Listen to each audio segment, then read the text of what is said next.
going on, guys? One Chains Gaming back here with another video. Today we are officially doing episode 2 of the determining who the GOAT is. If you guys are new to the series or new to the channel, make sure to like, comment, subscribe. We will be, hopefully this series will be going for quite a long time here.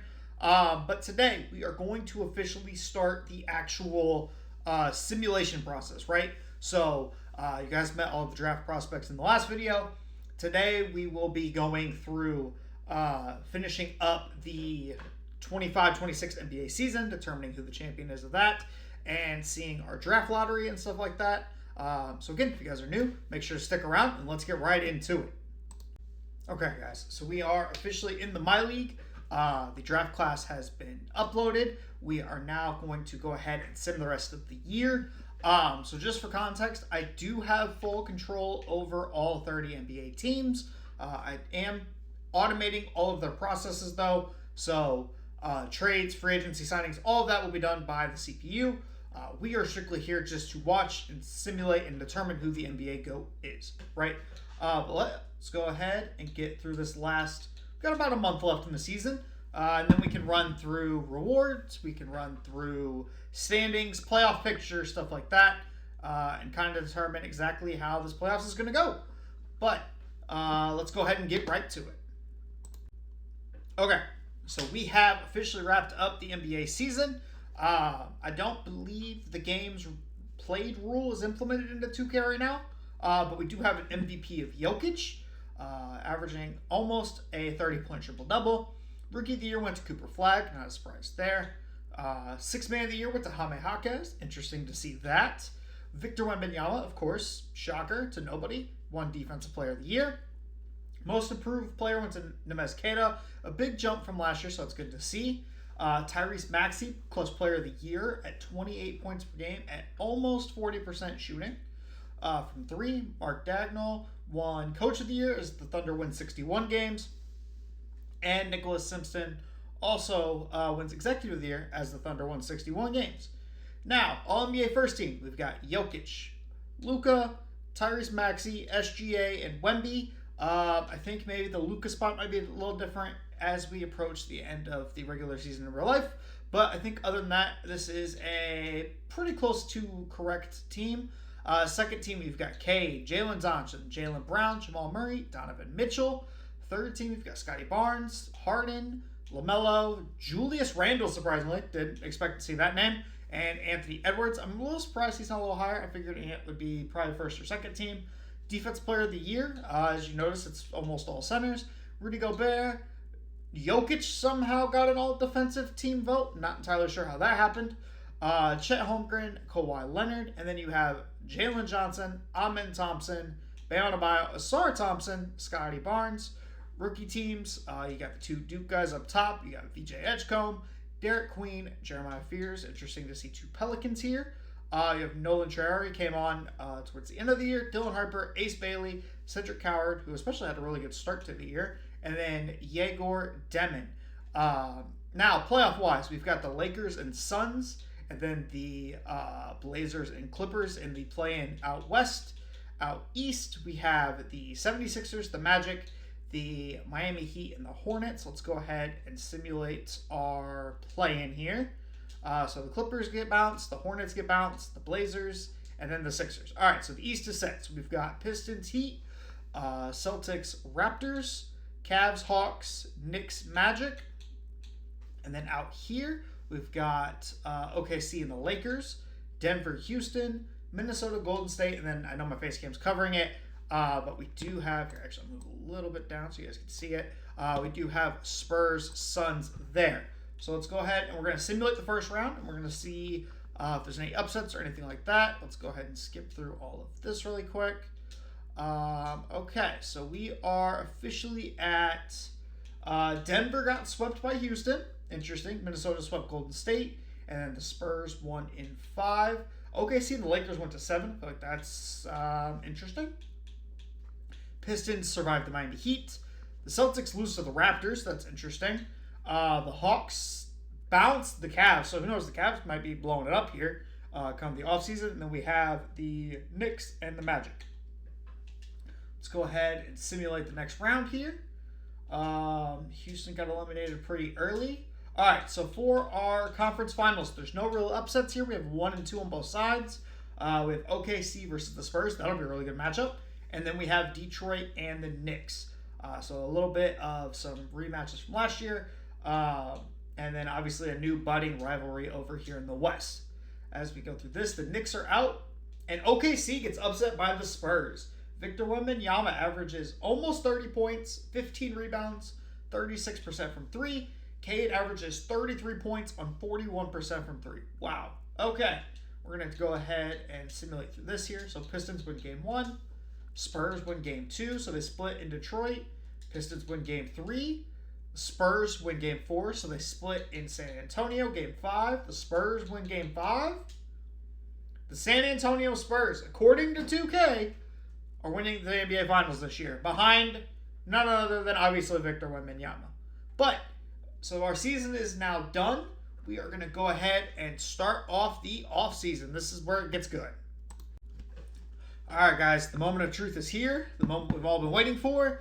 It is time for your 2026 NBA Draft, okay? So we are going to go ahead. We're going to go ahead and hop on into this. I'm not going to sim anything. We're going to let it run for the first, I think we'll do the whole lottery probably. Just to, let all the picks happen. Because obviously we'll have the creative guys and then we'll have the top 3 from the actual 2026 draft. So we will go ahead and we will keep it moving. But first pick, Pacers select Josh Giddey. Makes sense. One of the most well-rounded prospects out of this group. He also pairs really well with Tyrese. We do have... So, all right. So, as of right now, because this is actually going a little faster than I thought it would, we are going to go here and we're going to look at top 3. So, Josh Giddey, I think it makes the most sense as far as having a guy next to Halliburton who can shoot, play defense, play make, and also be a playmaker when Halliburton is on the bench, right? I think that makes the most sense. Next guy, Tracy McGrady goes next to Luka. This is one of the better defenders that is not necessarily a pure lockdown in this draft. So this makes a lot of sense to have a guy next to Luka that can ball handle. He's not going to have as good of passing stats as Giddey does, but he will have better dunking, better perimeter, and then also I just think it'll be a better fit next to Cooper because Cooper is going to rely pretty heavily, and also this team can really get out in transition now. The Kings, being the Kangs, after trading away point guard after point guard after point guard, take their point guard, hopefully, of the future. He's going to be able to score at all 3 levels. His defense is not the greatest, but he is going to the Kings. Kings clearly don't believe in defense anyway. And this was also the highest rated player out of all of our prospects. His badge count's a little low, so I don't know how he'll progress. But again, he's already a 98, so I think the Kings just went best player available. All right, now we're going to go ahead and we're going to go all the way through the top 10. So I'm going to let it play out. I'm not going to give any inputs. I'm not going to give any shockers. We're going to let it play out. So Jimmy G Buckets, the G stands for Gets, is going to the Wizards. The Utah Jazz have decided to bump Keontae George down and have taken Sean Livingston. The Nets, after taking a bunch of guards last year, decided to take a center. The Hawks take... That's... We'll go through the irony in that one in a second. Memphis, sticking with the grind era, is going to take AK. The Bulls take Tony Allen. Of course they do, because why wouldn't they? And then we've got the Bucks taking Modest. So, all right, here we go. This is going to be my reaction to all of this now that this is played out, right? Jimmy G Buckets, the G stands for Gets, right? The most well-rounded player in this draft because it is my most recent build. He does have the closest to the ability of perimeter and three-point shooting out of any build. He's going to be able to score at all 3 levels. The ball handling is a little low, but you're playing next to Trae Young, so it's not necessarily the end of the world, right? You do have a guy here who's going to be obviously a secondary creator to Trae Young. But other than that, I think it's a pretty good pick for them. It does bum me out a little bit that it now bumps Bilal Coulibaly to the bench. I like Bilal. I liked him as a draft prospect when he was coming in. As you guys will learn from this channel, I like defensive guys. So I thought Bilal would be a little bit better. He's kind of stunted as far as his just raw ability to translate on both ends of the floor, right? It's probably the best way to say it. But Jimmy G Buckets ends up in Washington. The Jazz, in one of... this is probably, out of the top 10, I would say this is probably second or third most surprising for me. Because you guys already have a guard that's up and coming in Keontae George. Maybe they move him to the 2. I don't know. But I think just already having that guard solidified, you had, Walker Kessler, you had Larry Marketing, Jaren Jackson, and Keontae George. I feel like that shooting guard slot was the slot that had the biggest issues. Granted, all of the really, really good shooting guards are gone. So maybe Sean even slides over to that 2 guard. I just don't think with his current shooting ability, he is a 2 guard. I think he is a primary facilitator between the pass act, between just the general ball handling. I feel like his best spot is playing your primary ball handler and not playing off guard or splitting time with Keontae George. So one of the more surprising spots of the draft, but I do get it because this is all the shooting guards right here out of our guys, right? We still obviously have whatever the rest of this draft class has to offer. But out of our guys that are in this, I'm really surprised that he went here. The Nets take Big Z. This makes a lot of sense to me. They took almost entirely guards last year, right? You got Traore, you got Yegor Demon, you got all those guys. Danny Wolf even, it's kind of you slide him up more than you slide him down to play center. So this makes sense to get your center of the future. Personally, if I was the Nets, I think I would have taken Double O first. The reason is Double O can cover for more of your guards right now, right? The guards they have right now are not top tier defenders. They're more average to below average defenders. So I feel like Double O would have made more sense strictly for the fact that he can make up for more of that. He also has better rebounding. There's not a lot of rebounders on this team. Otherwise, other than, I don't know if they keep like Darren Sharp, all these other guys. Like the center spot's weak, but it's not their weakest spot. Power forward is their weakest spot, so I guess maybe Big Z is sliding up to play power forward, which would be insane at 7'4". But I feel like there was other things, especially with having Claxton on the roster and Claxton under contract.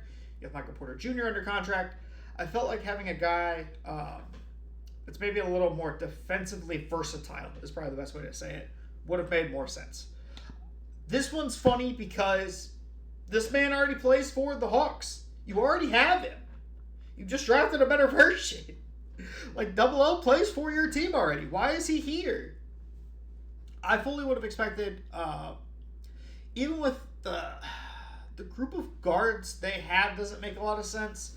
So maybe it wouldn't have made perfect sense. It would have been interesting to see like AK go there and have AK to make up for your liabilities. The Tony Allen pick doesn't make sense for Atlanta because he's not going to play the 1, right? So unless you have Dyson next to Tony Allen, that's an incredible defensive lineup, but I don't trust them to score regularly when it matters, right? You're putting a lot on Jalen Johnson at that point. You're putting a lot on Kuminga at that point for those guys to go there, right?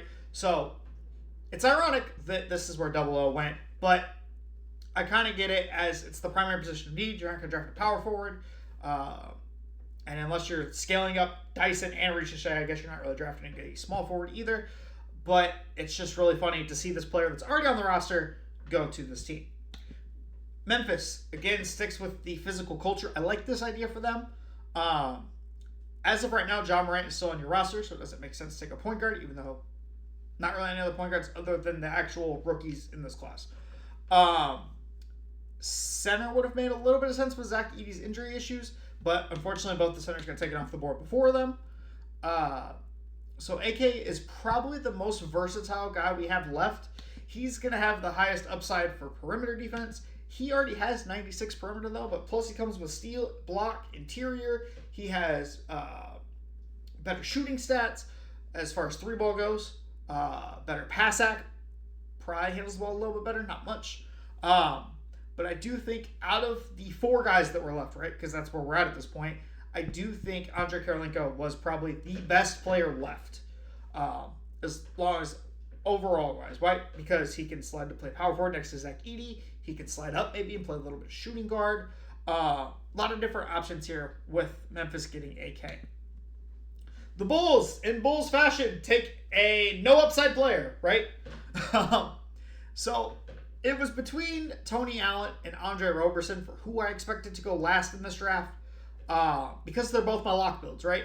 So Tony Allen has the speed, the dunking, the perimeter and steal. Andre Roberson has the perimeter and steal, and then just better paint defense, better block, better rebound, stuff like that. But lacks the dunking that Tony Allen has. They both have the same pass act. They both have pretty much the same shooting stats. Tony Allen's a little faster. But other than that, they're similarly molded players, as in they are here to play defense and they are here to do nothing else, right? Except for Tony Allen, because my cap breakers gave him dunk. But definitely expected him and Andre Roberson to go last. But in typical Bulls fashion, they took one of the lowest upside players available. I would have been okay with the Bulls taking Modest, to be honest. I think it would have made the most sense, because you have a guy that can slide anywhere from 3 to 5. I would feel fairly comfortable with him. He has the block. He has some perimeter. He has some steal. He has almost max dunking stats on, standing or driving. Has a little bit of pass act, so I would trust him to be able to make some plays.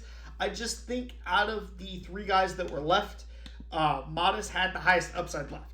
So the fact the Bulls didn't take him, in typical Bulls fashion, doesn't surprise me in the slightest, right? Fully just expect that, this is where Modest goes. And then we have one last spot, which is OKC. So OKC very well may end up getting Andre Roberson. But let us go ahead and see OKC's pick, and then we'll play out the last 3 spots. So Andre Roberson goes to the Thunder. Darren Peters, Charlotte at 12 gets a hell of a deal still, getting one of the top guys. Cam Boozer goes to the Blazers. So does that mean that they take Ejid Avanza? Please don't tell me that's how this works. Oh, trade to announce. Bobby Portis and Kuzma for 14? That's such a bad deal.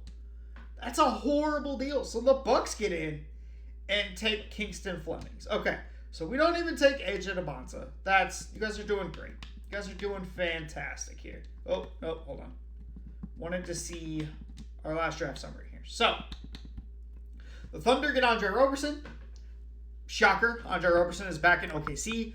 But maybe this means Lou Dort is now gone as far as free agency goes. Or maybe they trade Caruso, something like that. Because again, this is the other lock in the draft, right? He's not going to have the best dunking stats. He's not going to have the best shooting stats. His playmaking sucks. However, he's going to play some D and grab a couple of boards. So, congratulations to OKC for getting Andre Roberson yet again. And then we have Darren Peterson, who's a solid player. Obviously, not anything like, the top guys we've got up here, but a solid guy. Obviously, one of the top, most skilled shot makers in this draft class. We have Cam Boozer, who has been a double-double machine over at Duke. Kingston Flemings, I'll be entirely honest, don't know much about him. Fully thought Ejid Avanza was going to go there. Ejid Avanza did indeed not go there. But that is our official lottery. Drop your guys' comments down below of who you think is going to have the highest ceiling, lowest floor, best career, worst career, most championships, however you want to phrase it, on who has the best career. You guys let me know. And what team, maybe picked too high, what team got a steal. Let me know your guys' thoughts on the lottery down below. All right, guys. Now that we have seen the official draft lottery and seen where everybody's gone, we are going to go ahead and wrap the episode here. I appreciate you guys coming through. Again, the series will be going on. The goal is for the next part of the series, we will be going through free agency, seeing if there's any big moves, any offseason trades, anything like that. And then after that, we will start the next season. We'll see where what players' minutes are looking like, who's the favorite to win Rookie of the Year, stuff like that. We will cover all that here in episodes to come and in just the future of the series. So I appreciate you guys coming through, and I'll catch you in the next one. Peace.